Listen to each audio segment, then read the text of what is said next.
Kevin Smith here. I directed this film back in, well, it feels like a century ago. Yeah. The studio asked me to provide a commentary track for the DVD release. And wham! Straight into the action. No fluff or anything. That's what we did back then. Crash-landed ship. Out pops our hero, the fearless Dick Starspeed.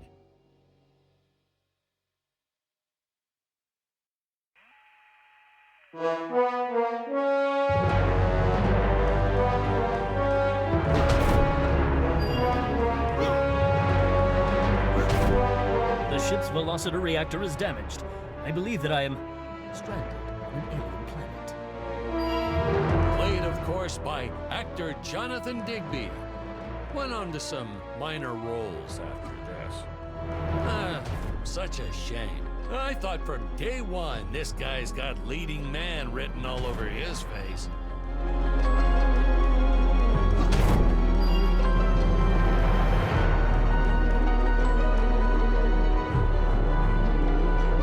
Greetings, citizens of Gravoria. I am Dick Starspeed, and I come in peace. Probably shouldn't have had Dick draw his weapon when he was talking about peace. Well, maybe one day we'll go back and CG it into a sandwich or something instead. Ha! Just kidding. And this is what people pay to see. A no-name middle-aged B-list actor duking it out with stuntmen and costumes. Such stunning choreography. Now the extras in those robot suits really knew how to take a punch. No, literally. I told Jonathan not to hold back. Give it all to him. Kick him in the nuts and bolts. And I know what you're thinking, but don't worry. We handled it responsibly. We made them all sign waivers not to sue for injuries. Holy smokes!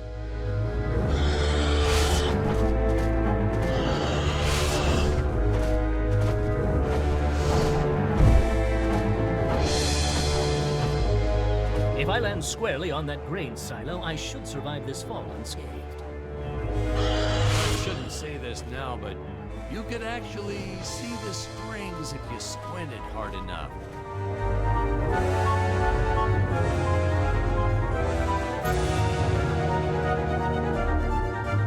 A screenwriting trick from back in the old days. You put a grain silo or some haystacks down and it solves all your gravity-related problems.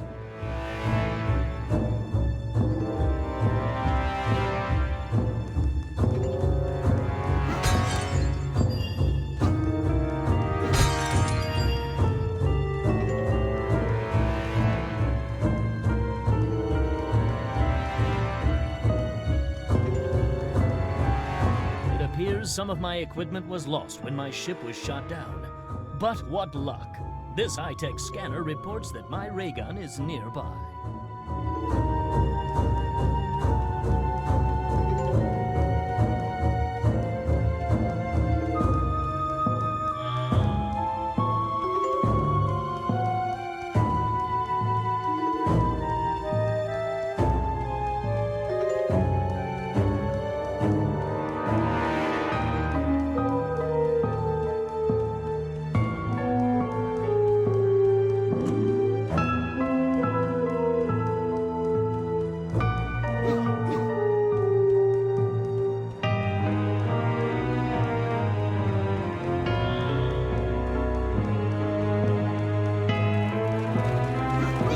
Dinosaurs. You just don't see quality stop motion like this anymore, do you? Someone actually sat there and moved them, frame by frame.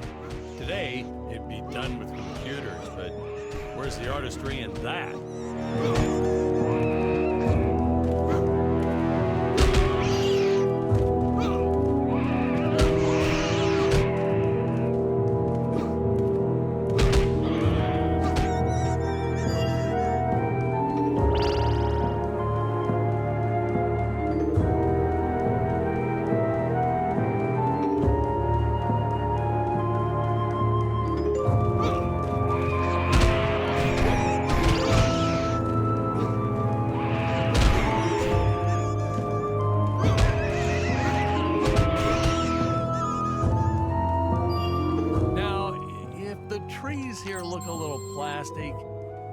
That's because they are. I took them from the set of my last film, Vampire Island 2. We got our fair share of nasty letters from scientists complaining about our portrayal of the dinosaurs. Was news to me. Apparently, these stegosauruses weren't meat eaters. Must have preferred shellfish or something. Wow, how do they know? That's what I say.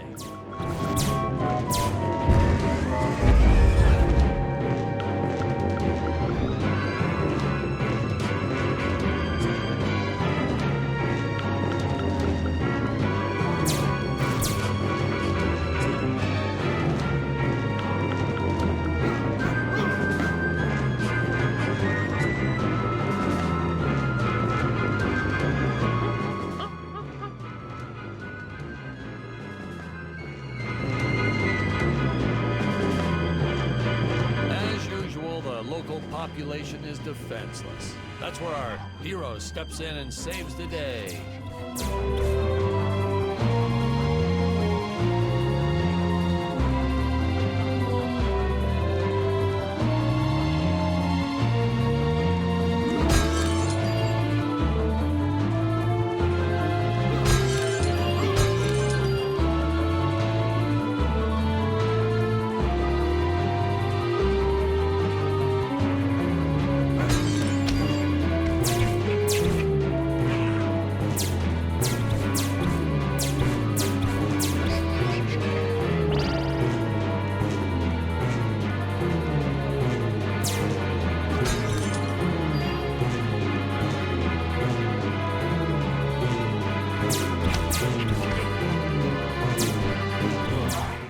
Jonathan threw a lot shooting this film.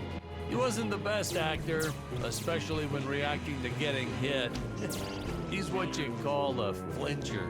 So I told the stuntman to really just go to town on him.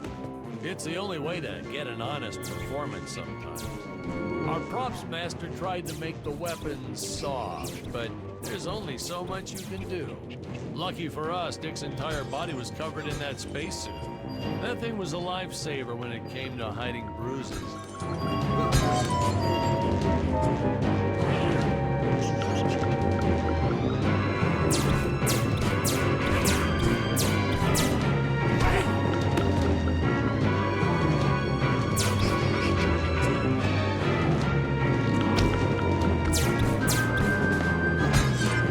Curious, they dissolved into what appears to be gold.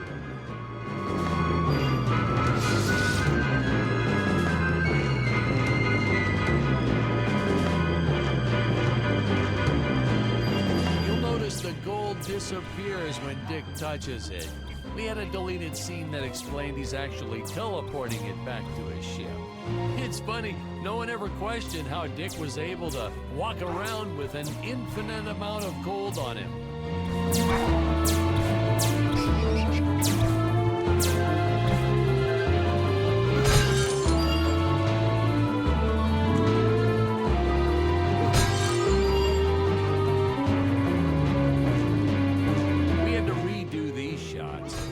First attempt was kind of a disaster. We tried using real apes, thought it'd cut down on the costume budget a bit. But have you ever tried working with apes? They are the worst actors ever.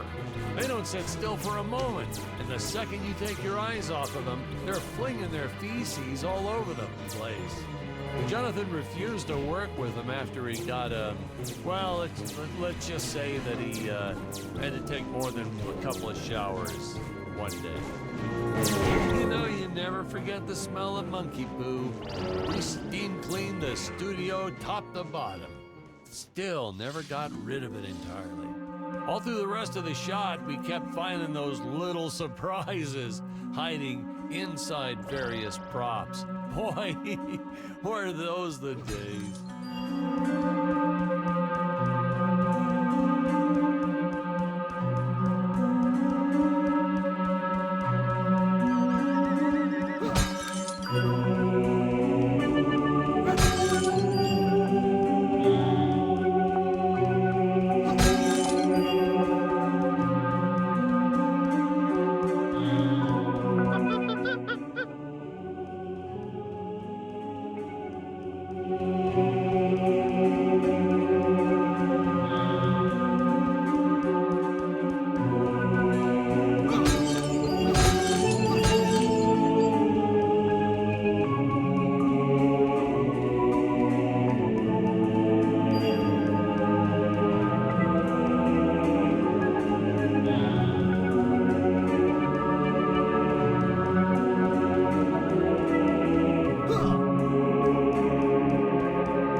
Really top-notch stop-motion effects, huh? Unfortunately, we skimped on the Dick Starspeed puppet a little. The Earthman is not for you to eat, fiend. Well, this was groundbreaking. We had the woman rescuing the man for once. We were really ahead of our time with this scene, but then again, I've always been rather progressive. The studio exec didn't seem to get why it was such a big deal, though. Sorry, we don't see this as anything unusual. Ha! Of course! It's unusual. A woman would never save the man. It just doesn't happen. Not in the movies, not in real life. I don't know why we didn't get more recognition for this scene. Well, I guess I was just a little too ahead of my time.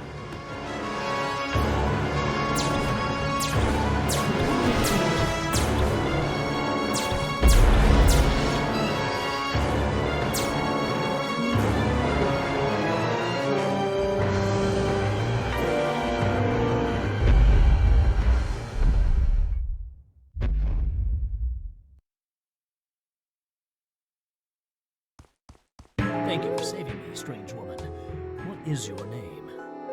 I am the magnificent Scarlet Nova.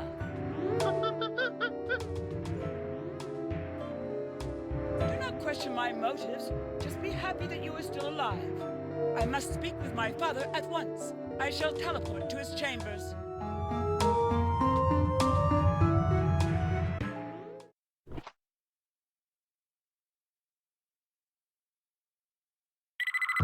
Huh? Where is this place? This is not my father's chambers. You have disobeyed me for the final time, Scarlet. Enjoy an eternity in the Tower of Eternal Solitude. For all eternity! Ha! The old fool did not notice I am wearing my jetpack.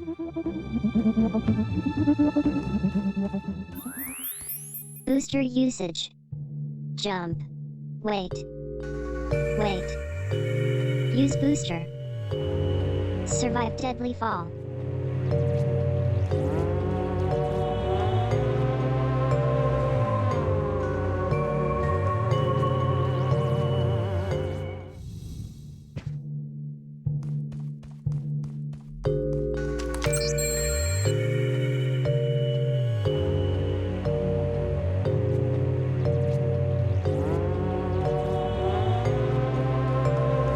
Scarlet didn't quite realize she needed to shoot those energy orbs down below. Keep in mind, Stacy was doing this on a soundstage, okay?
The energy imps. Such a neat effect. We had to paint each movement frame by frame and superimpose it into live footage. We were pulling all-nighters for weeks. Well, when I said we, I meant the artists. I'm pretty much useless if I don't get a solid 10 hours a night. But they were at it forever. They had to redo it all because I accidentally told them red instead of blue the first time. Artists.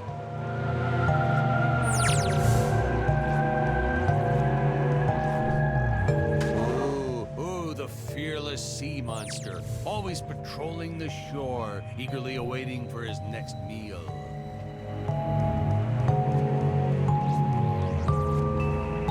Curses! My father revoked my access to the teleport terminals. I shall only be able to utilize the ones I activate manually.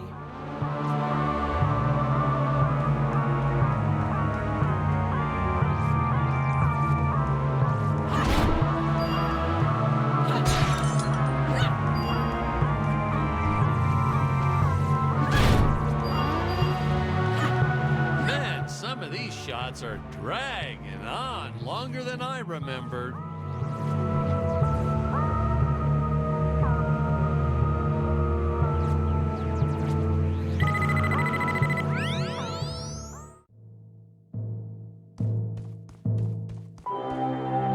I knew you would return.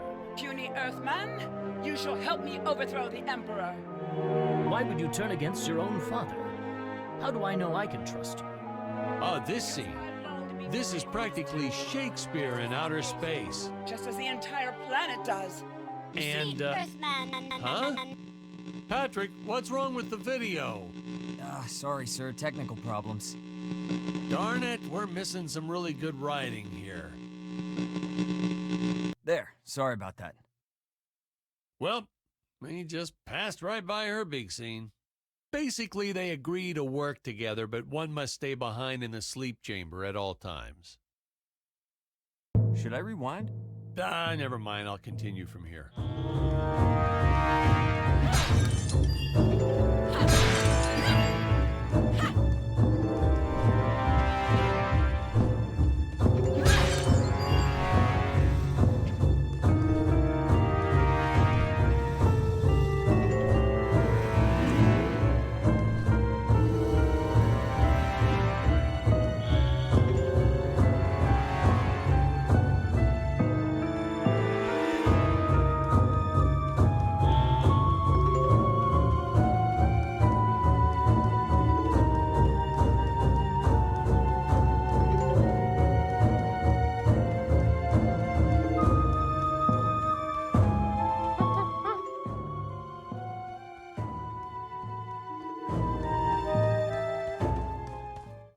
Oh, spoiler alert, our heroes may or may not find a particular tool that will allow them to destroy those rock barriers later on in the film.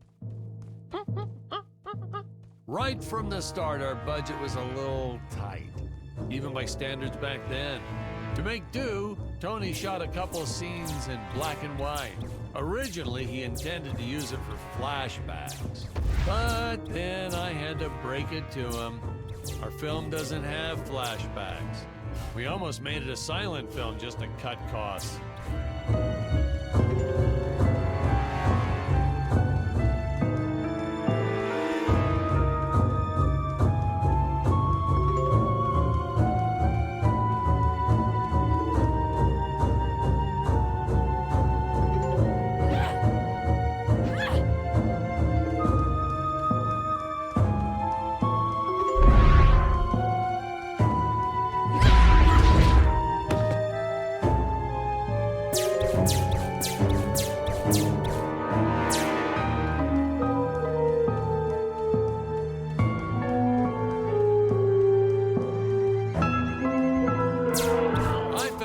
Absolute necessity we have a T-Rex in this film, but we got this Serrano thing instead. Of course, I went through the whole production thinking it was a T-Rex because, really, who can tell the difference anyway?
It would appear that now is the time for us to climb the Deadly Tower of Monsters.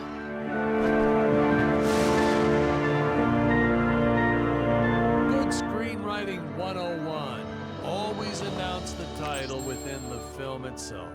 How else are you going to let the audience know your heroes really mean business? Now, is that weapon? It's just an electric shaver, but you know, I bet you'd never guess it was, would you? They look so futuristic.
Some of our meetings with the studio. Oh, you'd like to see records of where our budget went to this month? Sure, let me get that for you right now. Yeah. Unfortunately, those meetings ended in a much different way.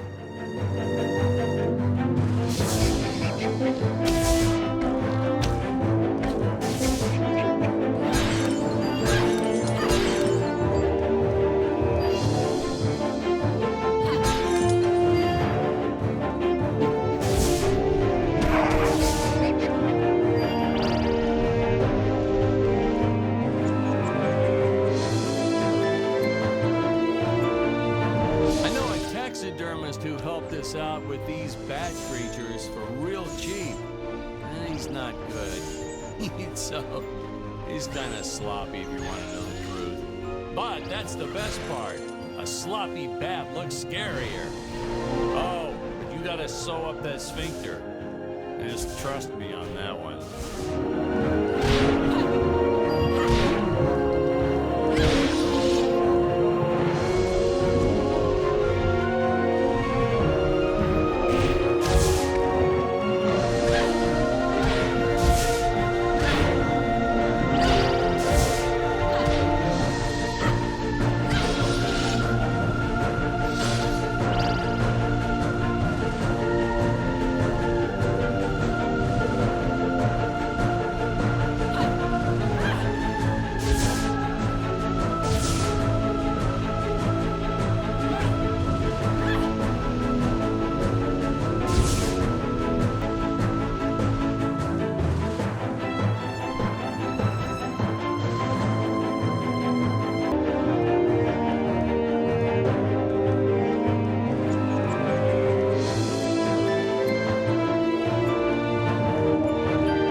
Some board member had these nephews who really wanted to be in the films.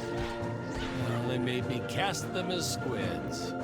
Whatever happened to artistic integrity? If you're going to cast a role not on merit, at least let it be a hot female role.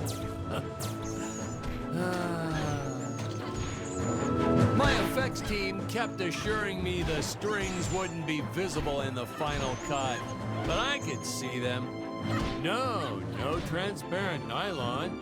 This stuff will do the trick. Yeah, right.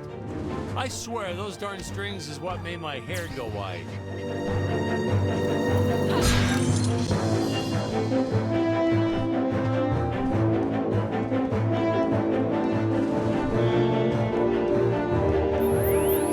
Air teleport usage. Jump. While in the air, use teleport. Quickly return to upper floor.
A single minute of this scene is the nuclear ends. And we need to remind the audience our heroes are climbing a tower. So I needed something that would stick to wall. Originally, we had these web-footed what-have-yous. Not very scary. And then I left some cake out in my trailer, and it was crawling with ants in the morning. And that's when it hit me. What is the most obnoxious thing in the world?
Oh no! This head belonged to my co-pilot robot. He was the most loyal companion in the galaxy. Dick. Malfunction. Dick. Malfunction. These Bravorians will pay dearly for this, my friend. Now, what's a space adventure film without a trusty robot sidekick, huh? Am I right? In the original draft, we had Dick and Scarlet team up with an alien from the planet's surface. You know the type, pointy ears, wise and emotionless. But then we came to our senses and realized that a giant tin can robot's way cooler. Besides, everybody was doing the alien thing back then. You know me, I'd rather be a trailblazer.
company made us install those safety guards after our actors fell off the set one too many times. Granted, they kept falling off even with the rails, but thanks to how the contract was laid out, we were no longer liable for their injuries.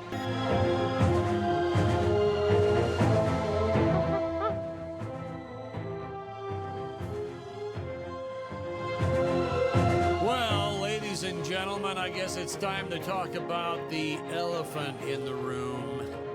Why on earth does this crazy film have title cards on screen when people are talking? You're thinking that, aren't you? I know you are. I would be too.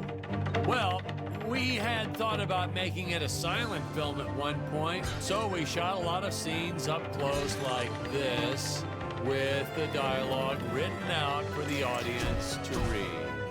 Well, when we swapped over to making a talkie, well, we just decided to keep on going rather than reshooting all those scenes.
Part about being in showbiz.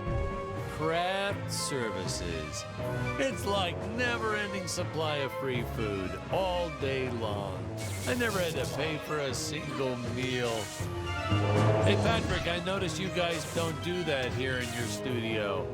You should talk to your boss. Maybe even just a bagel station.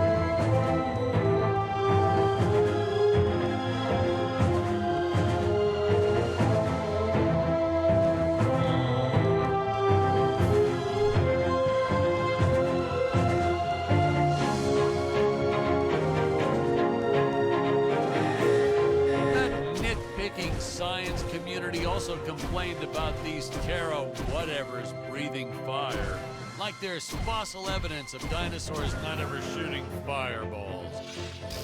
It's not like I gave them neck frills or had them spit poison or anything ridiculous like that.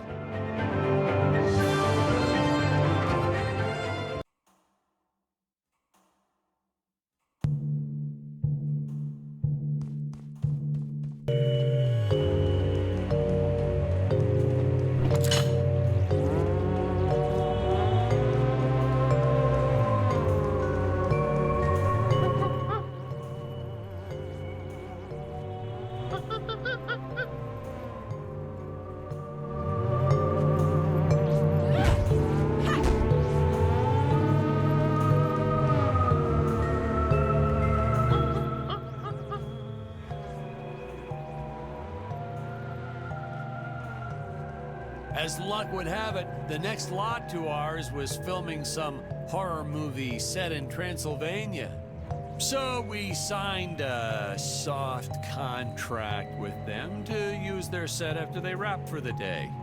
And by that, I mean we kind of snuck in and filmed it real quick when no one was looking. I had my assistant Phyllis keep a lookout for the security guard.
Nothing like an adrenaline boost to get our hero to really start wailing on those monsters. We were unsure how to represent a surge of adrenaline at first, but I think we nailed it. Yep, definitely nailed it.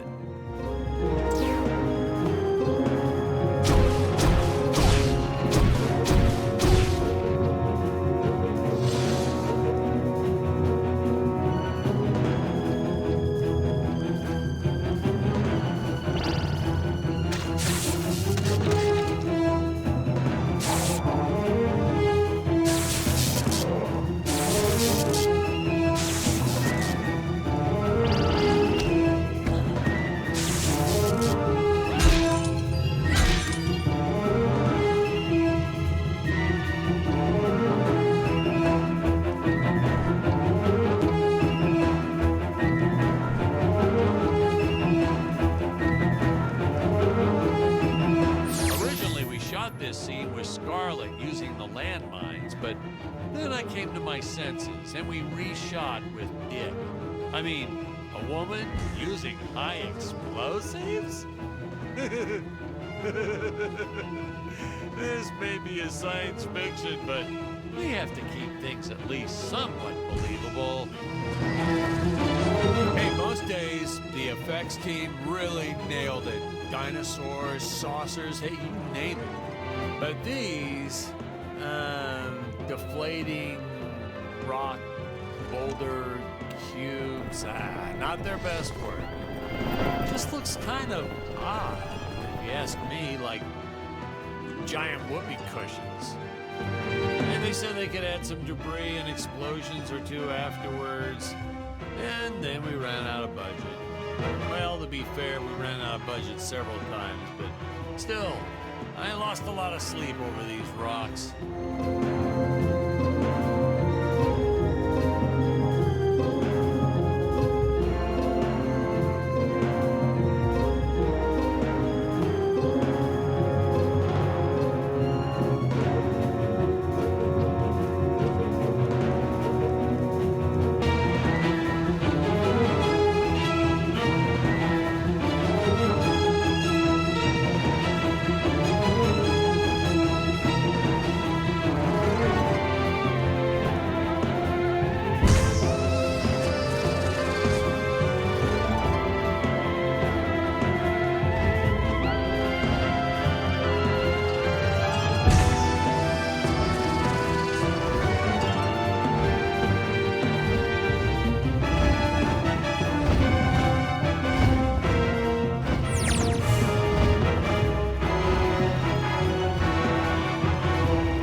With regular logs, well, that was disastrous.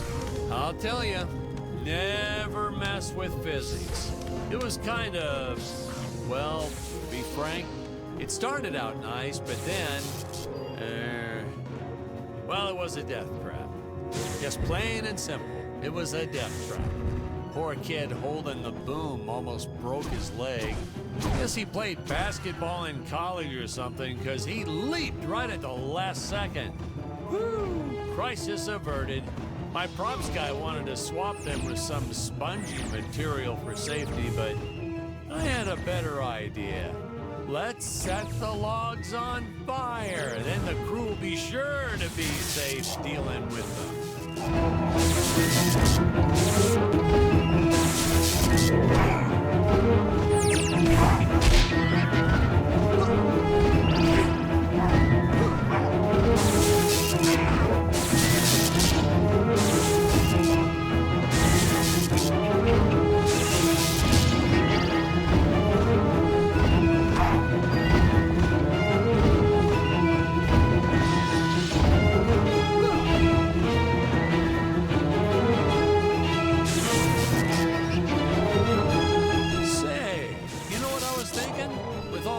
Jumping and climbing and jumping. Wouldn't this make a great video game? Isn't that what all those video games are about? Jumping around? Well, yeah, and killing. There's jumping too, but mostly killing. What? Patrick, that's awful. What sort of example are we setting for our youth? Well, movies are pretty violent too. Your heroes have killed everything in sight. You had Dick shooting a dinosaur in the face in the first 5 minutes. Well, Patrick, that's different, you know? What we did on film, that was art. Video games aren't art.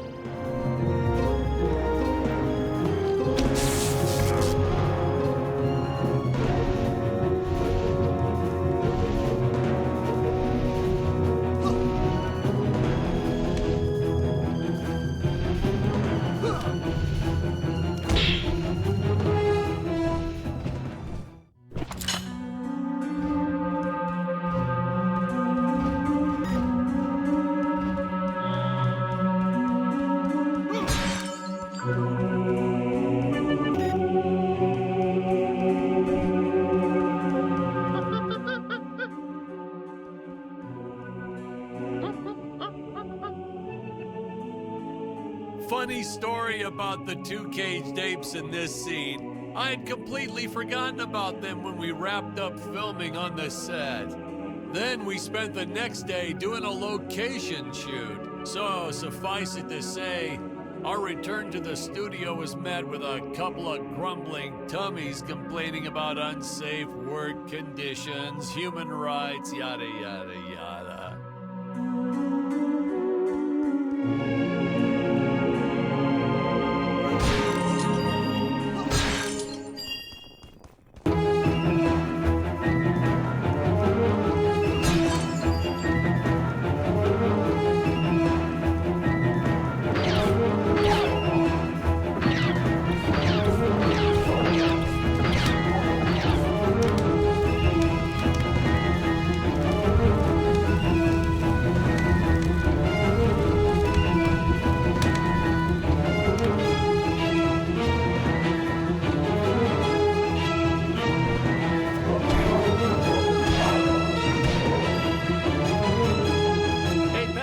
Thinking we should take a little break and get a bite to eat.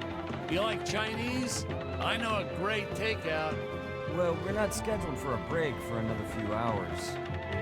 Nonsense. Hey, you have to try the shrimp. It's the absolute best. But, oh, hey, I feel like I should warn you. It gives me horrible gas.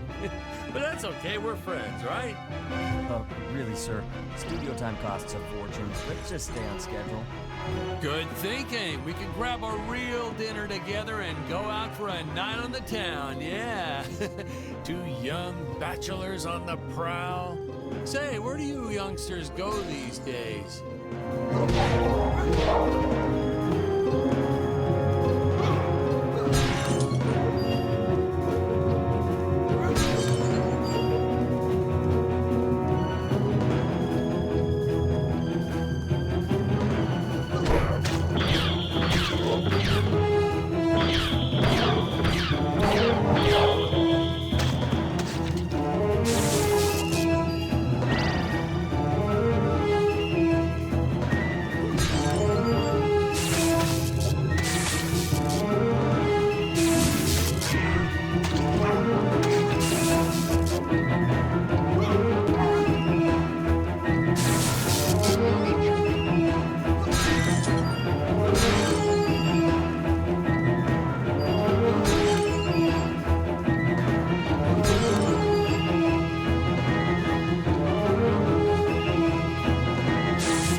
budget back for that matter, but hey, in the end, I think it was still worth making just for those die-hard fans that really love it. I attended a lot of sci-fi and movie cons, and to this day, I still see fans showing up dressed as aliens and apes and dinosaurs. Does a man proud. Now, granted, their costumes aren't exactly 100% faithful to the film, and it seems that no one ever remembers them by the right name. But still, knowing that we still have fans like this promoting the films decades later, it puts a tear in this old director's eye. I get all emotional.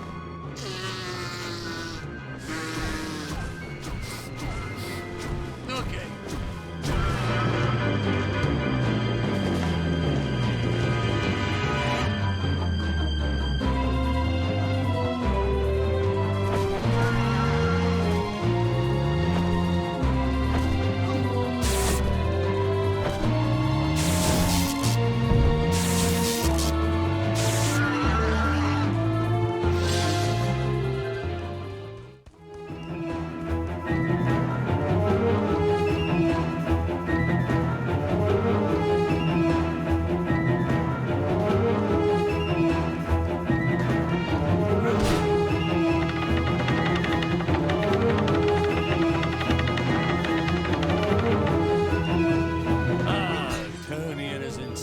On lens flare. I tell you, some days it felt like he was trying to be the director. Honestly, you could see dust on the lens, so just go and wipe it off myself. He would get so upset about it too. Like my fingers aren't clean enough to wipe the lens. Touch the lens, whatever.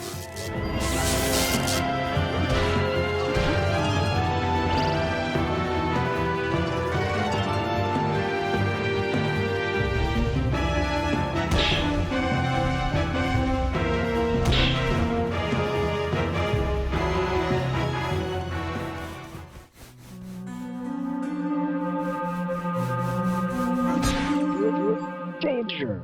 Human speed is not enough to pass through that fan. Chance of death 100%. Retrieve the time vortex device if you wish to go any further. Searching. Time vortex device detected. Device in dangerous area. Nuclear amps everywhere.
Backstory on Dick? Why'd he travel to Gravoria in the first place? Did he do any research before landing there? Did he have a specific mission in that region of space? Patrick, if you keep getting bogged down by the details, how will you ever learn to just sit back and appreciate the work of art for what it is? Production tip, ladies and gentlemen. No matter how sunny it is, don't store your papier-mâché props outdoors. They will get rained on. It's the law in this town, like Occam's razor or What Stockholm syndrome or... It's my co-pilot's body! I believe that I can repair it. No! I am trapped!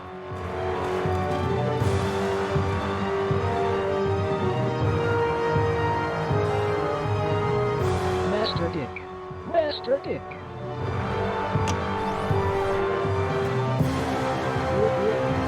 Functions restored. Threat detected. Must eliminate. Fun fact, we actually had an actor inside the robot suit moving him around. I bet you thought it was an actual robot, huh? That's how good he was. No rest breaks or anything. Hardest working actor I've ever met. What a trooper. It was a shame we couldn't afford to pay him.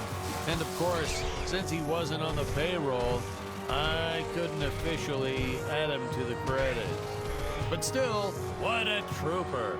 Wish I had a dozen actors like him.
Dangerous radiation detected.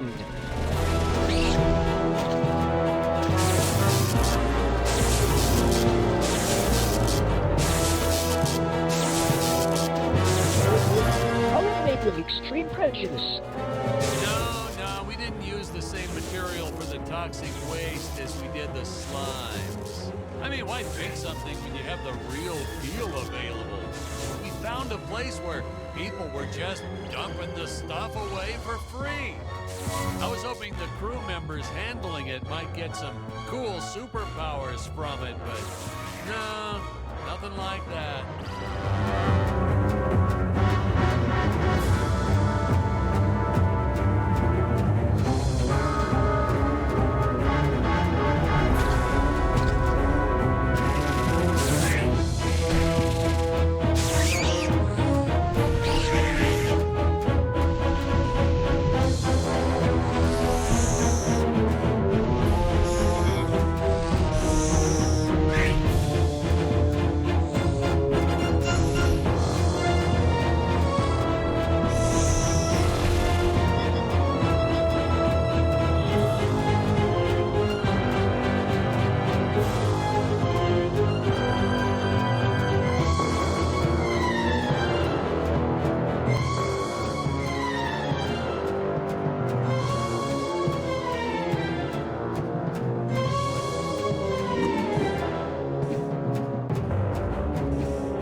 look down upon me with great vengeance and furious anger.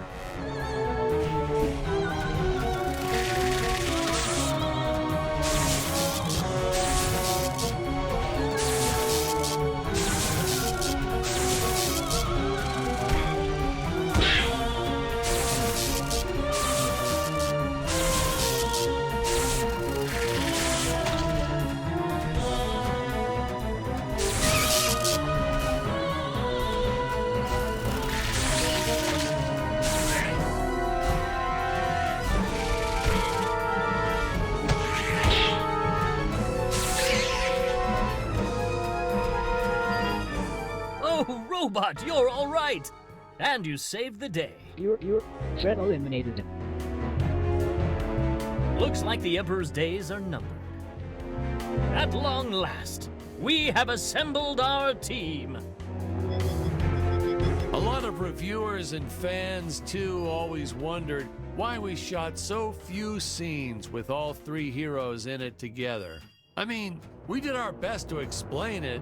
Something about the sleep chambers or staying back to protect the ape village. Really, it was just logistics. Jonathan had bowling league on Tuesdays and Thursdays, and Stacy had her karate Monday, Wednesday, and Friday. Honestly, we almost never had all of them on the set at the same time. Our robot actor was in some religion that only allowed him to work on Sundays.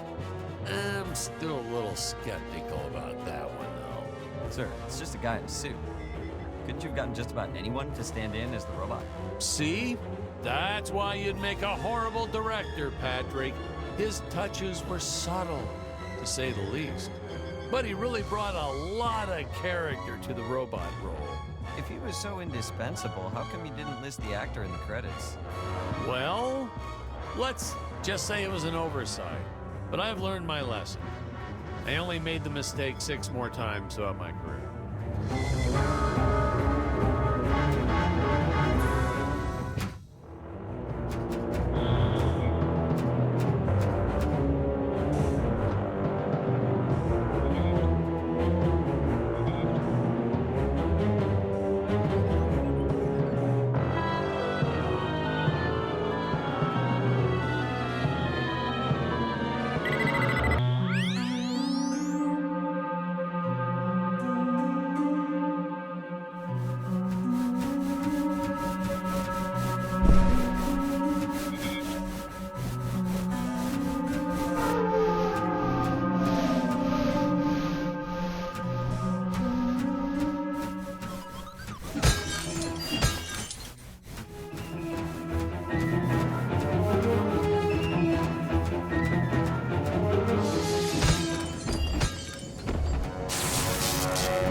The higher up they went, the more they sounded like they were gonna fall apart.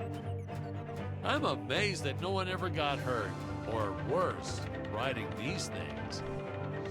Well, there was the actor we originally cast for Dick's role, but we don't talk about him.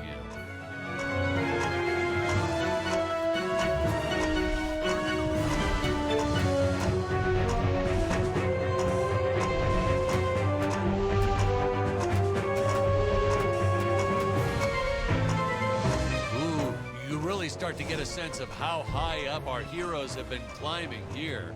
Reminds me of how the crew always used to comment on how high everyone was. Those jokers, they'd even say it when we were filming the grounded scene. And they all giggled like school children whenever they mentioned it too. So I'd make sure to laugh even harder so they'd know I was in on the joke. Whatever it was.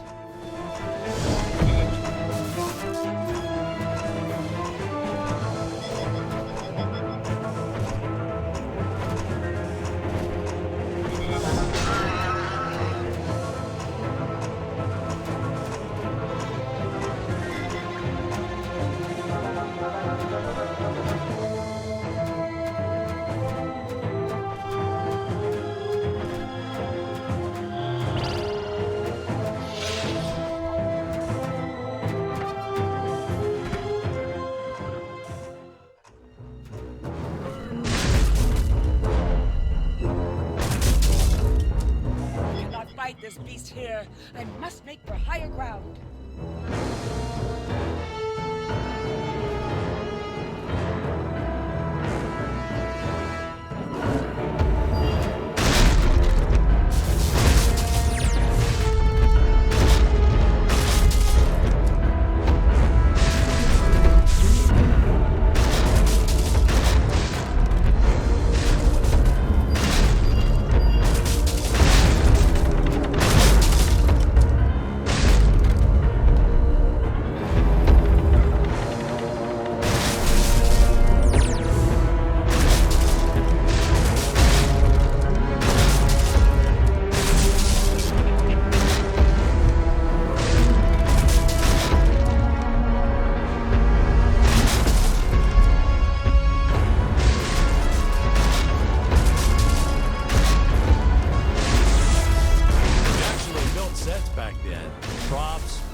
And pieces around and created whole new scenes. We were efficient. I adopted that technique to my wardrobe too. If you mixed and matched sufficiently, you could get by for years on only a handful of shirts and underwear.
Get enough of these free-falling shots. Something so invigorating and freeing about them. Like sticking your head out of the sunroof while driving on the freeway.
science fiction directors sometimes put the lens flare in on purpose.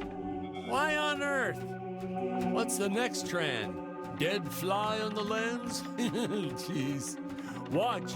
You won't believe me, but you just watch. It'll happen. Some big shot will do it for one scene, and the following year, everyone will be doing it.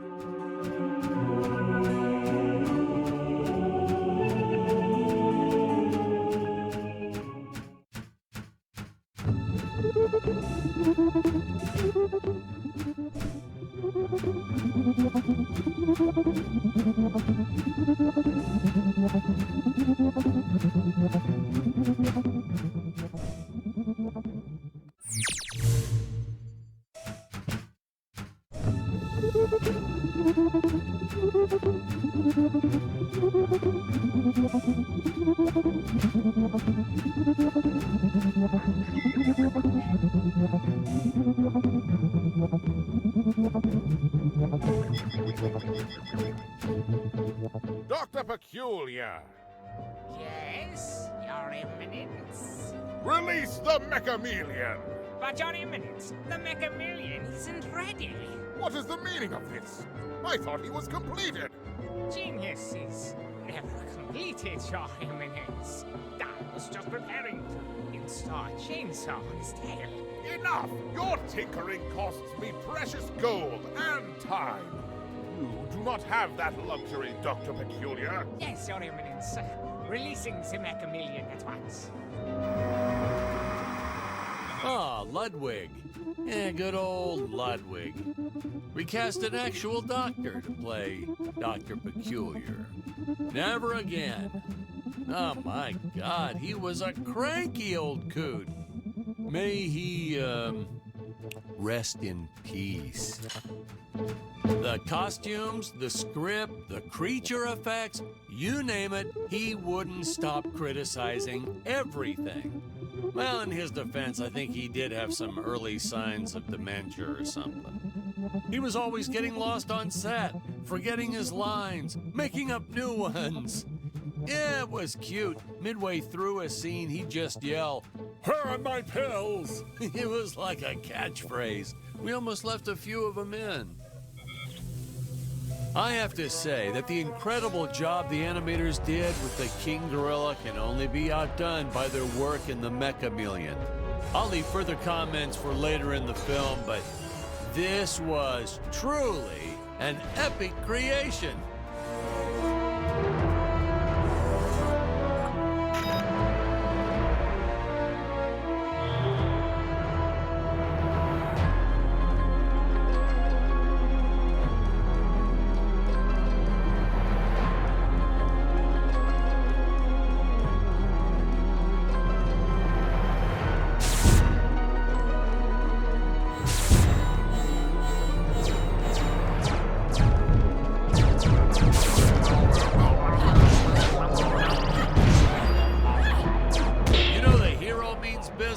Take a shot from a monster and shoot it right back at him.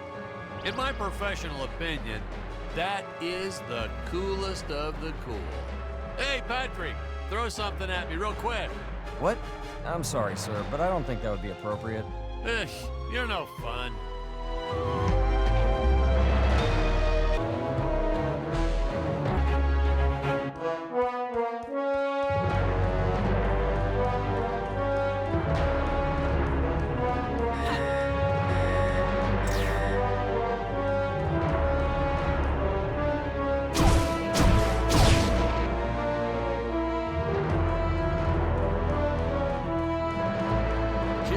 Our first glimpse of a technique I used throughout the movie. Want to make a big scary monster look even more menacing? Put it in a dome. Monster doesn't look scary enough already? Put it in a dome. Want the audience to know when a monster really means business? Put it in a dome.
dancers. Oh, these guys were just adorable.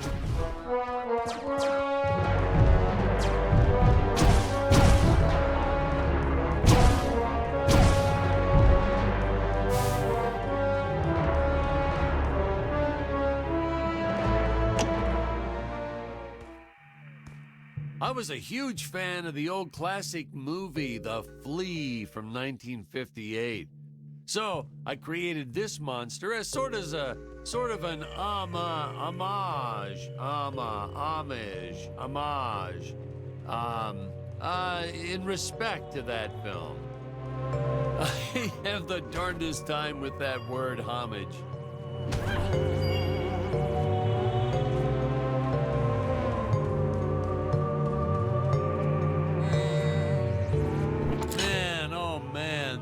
Whip. We probably should have invested in some training courses so the actors knew how to properly handle it, but instead we just let them flail it around wildly. You know that saying, it's all fun and games until someone loses an eye? That's true. And that's the story of why the Emperor wears that metal monocle. Greg was a real trooper about it, though. Didn't even seem fazed that he'd have to wear an eye patch for the rest of his life. I think he went on to do some pirate-themed promotions at his used car lot once we wrapped up production.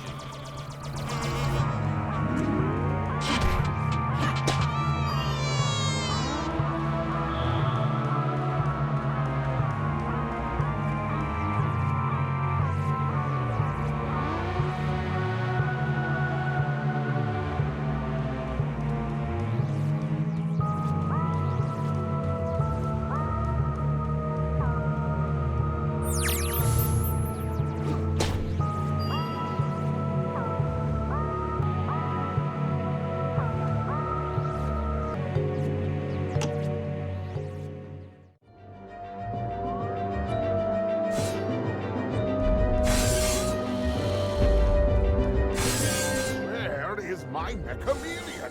Why has it not pulverized the intruders already? Well, Donovan, I was installing photon lasers into its eyes.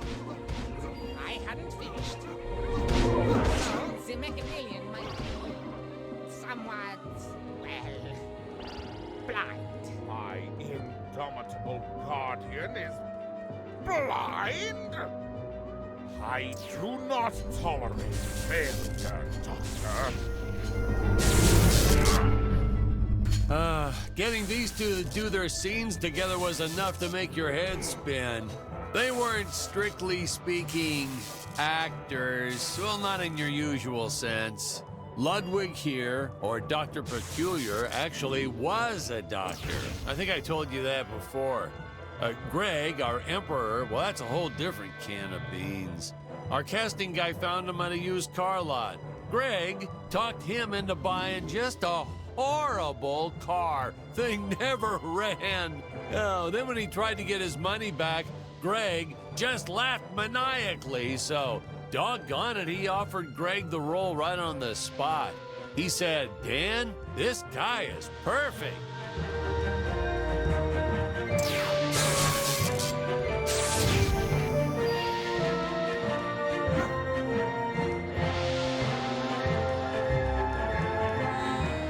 We were running out of extras and clay sculptures, but we needed more monsters. Oh, please, more monsters. So we had this brilliant idea. If you stick a puppy inside an old vacuum cleaner, wham, instant monster. Throwing a string of Christmas lights and it's camera ready in 5 minutes. And that had to be some kind of world record or something. Fun fact, boys and girls, cinematographers don't like it when you use their dog without asking permission first. But hey, to that I say, what goes around comes around. Little Buster here ruined so many shots barking all day long. You don't want me to grab your dog and cover him in Christmas lights? Well, don't bring him to work.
At the altitude where Dick's rocket ship had crash-landed at the start of the film.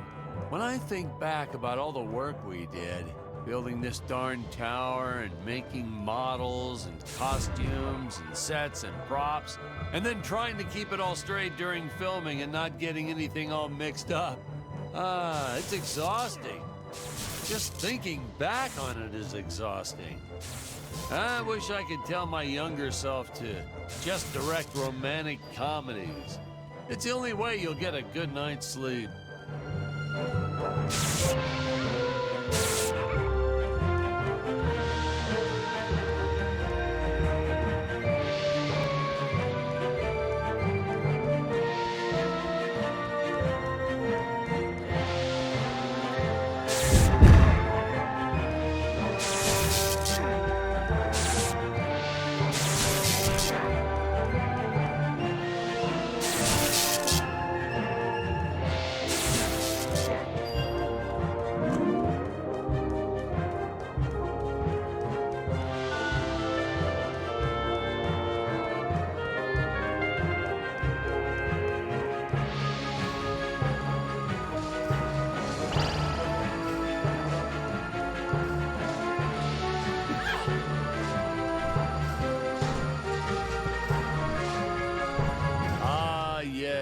The rotating contraption things. We actually used Ferris wheel parts from an old amusement park. I think it was called Dizzyland. Dizzyland? Isn't that kind of close to... Yeah, and the courts agreed with you. They shut them down before they opened the gates. Well, it's their own fault, I guess. Naturally, my production team swooped right in and bought up everything they could get their hands on. So I guess there was a silver lining to their legal battles. One man's lemon is another man's lemonade. Or however that saying goes.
The statue of the Emperor is actually as big as it looks on screen. Yeah, we were going to use a small model and green screen it, but then Greg offered to fund building a life-size version. He was planning on setting it up front and center of his used car lot. Apparently, he ran into some issues with zoning laws. Yeah, I told him he should just play dumb and put the thing up anyway, but he wouldn't listen. I guess that's why he's still running that same lot. Whereas I've been barred from filming in 12 different states.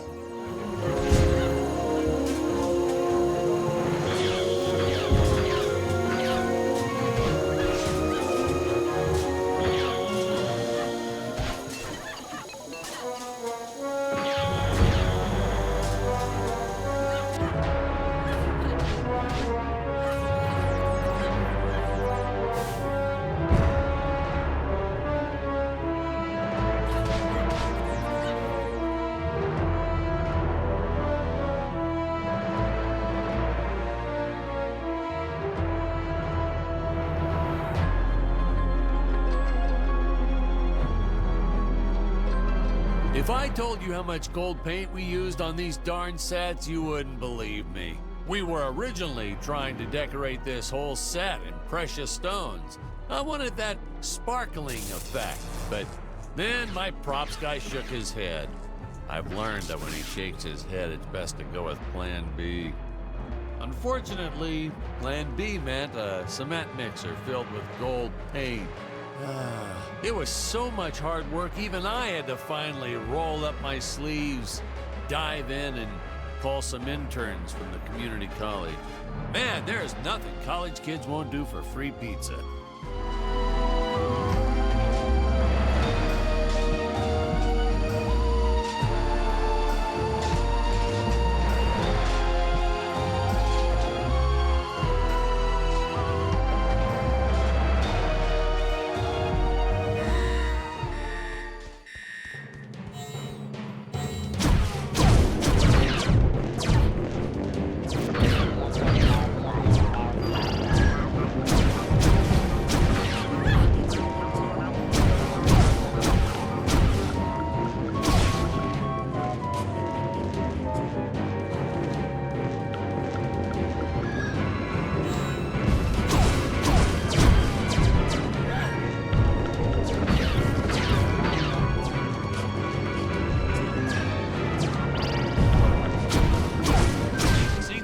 This scene reminds me of a big fight I had with the studio head. Word to the wise, when the guy funding your movie offers you a suggestion, stupidest idea ever is a phrase you should shy away from.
I have come here to end your empire and free these apes from your tyranny.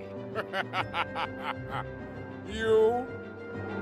Tell me, do you think I need these pitiful creatures to run my empire? Allow me to show you something. As you can see, I do not need those darn dirty apes. It is a kindness that I allow them to survive. I give them work so they believe their life has purpose. All I truly want from them is their gold. Gold? Ha! What gold? Have you not seen the result of Gravoria's planet-wide radiation?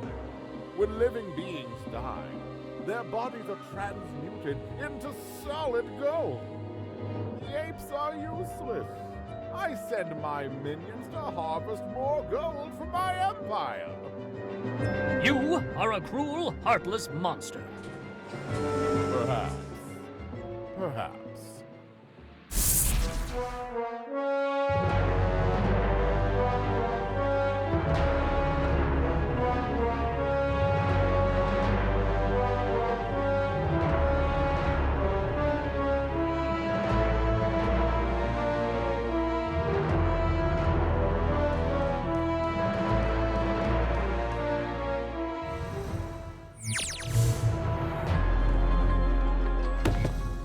Whoa, my bad. Don't worry, I have the right clip now.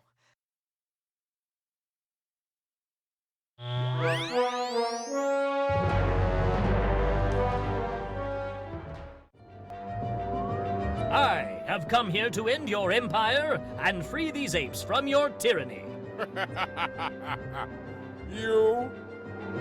Tell me, do you think I need these pitiful creatures to run my empire? Allow me to show you something. As you can see, I do not need those darn dirty apes. It is a kindness that I allow them to survive. I give them work so they believe their life has purpose. All I truly want from them is their gold. Gold? Ha! What gold? Have you not seen the result of Gravoria's planet-wide radiation? When living beings die, their bodies are transmuted into solid gold. The apes are useless. I send my minions to harvest more gold for my empire. You are a cruel, heartless monster.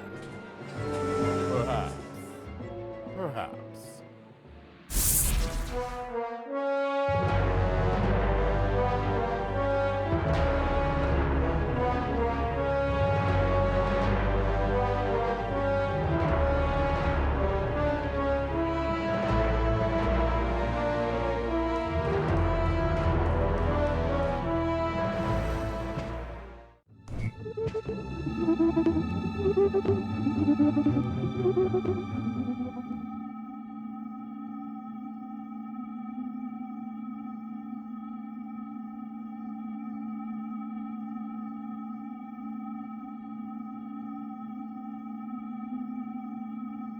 Whoa, that scene always makes me woozy.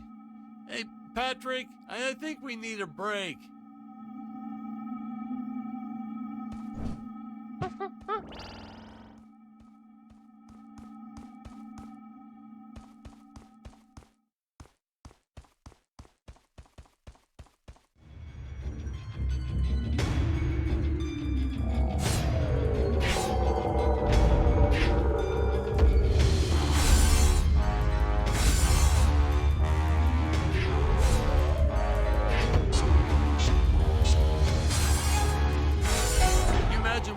On your average elevator?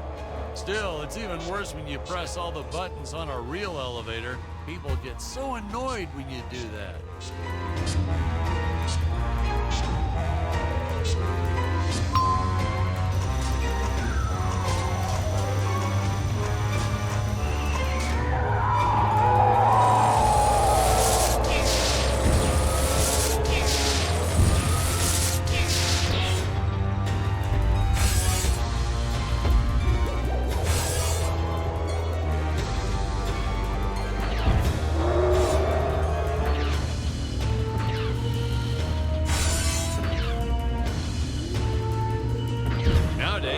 just click, click, and make all this in 3D with those computers or something. But no computers here. No, heck no. I still don't know how to work one of those damn contraptions.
Set construction 101.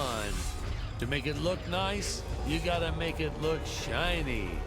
That's the secret ingredient, you know.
Production babies while making this movie.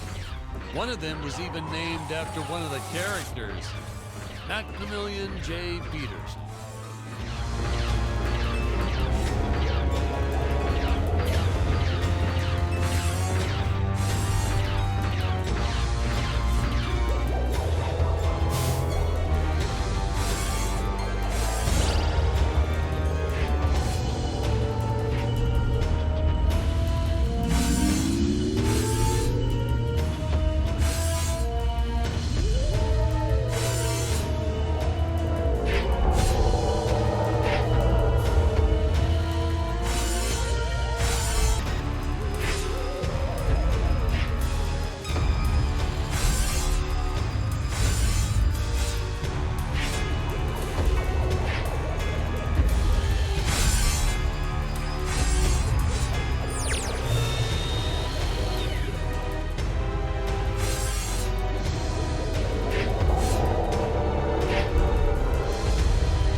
skydiving myself, but I have a crippling fear of heights. Wow, really? So, was this movie your way of tackling that fear head on? No, this movie is what gave me my fear of heights. By the end of it, I was directing scenes with my eyes closed to keep from getting panic attacks. Now it's all starting to make sense.